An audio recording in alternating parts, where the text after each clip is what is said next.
Thune breaks with Trump admin over Tylenol, government role in free speech. Senate Majority Leader John Thune broke slightly with the Trump administration Wednesday, splitting from the GOP on government regulation of free speech and recent warnings linking Tylenol to autism.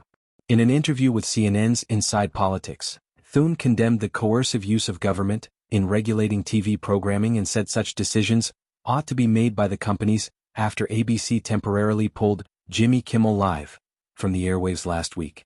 Kimmel's show went back on the airwaves Tuesday night, though major station groups Nexstar and Sinclair preempted the show. As a general matter, my view is that the government ought to stay out of the free speech marketplace unless there are clear violations that violate laws that are in place to protect the American people, he said. The comments are Thune's most stark rebuke of the Trump administration's moves last week to crack down on Jimmy Kimmel's late-night show. Kimmel's comments on conservative organizer Charlie Kirk's death set off a wave of criticism, with FCC Chair Brendan Carr threatening to act against ABC and its affiliates if they continued to air the show. Trump on Tuesday posted to social media threatening to sue ABC for choosing to continue airing the program. If he wants to pursue litigation, obviously that's his prerogative, Thune said of Trump's threat to ABC. But again, my view is when it comes to the FCC, when it comes to governing authorities and governmental power, it shouldn't be used in a coercive way when it comes to the First Amendment.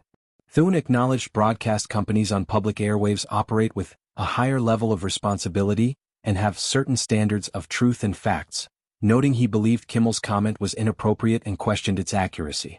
But he maintained that government bodies shouldn't interfere with broadcasters' First Amendment rights.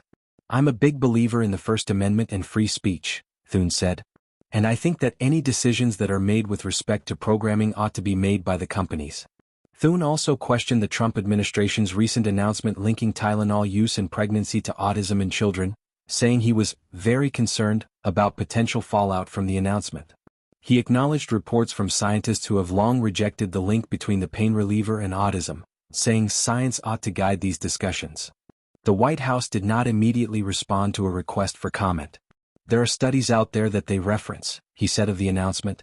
But again, I think there are an awful lot of people in the medical community who come to a different conclusion about the use of Tylenol. My view is we ought to be very guarded in making broad assertions and make sure that they are well grounded in science and medicine and where we're taking the consultation advice of experts in the field and ensuring that these things are all well documented.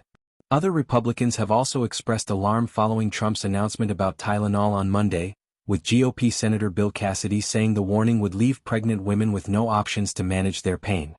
Thune, when asked what he could do to push back on Health and Human Services Secretary Robert Kennedy Jr. to change the public discourse, pointed to recent checks from Congress on HHS, like Kennedy testifying before the Senate Finance Committee earlier this month.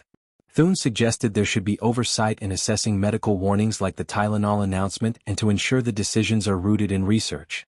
There needs to be accountability, and there needs to be transparency in this decision-making process, and ensure that it is governed by science, he said. Thank you for watching. Please like, comment and subscribe.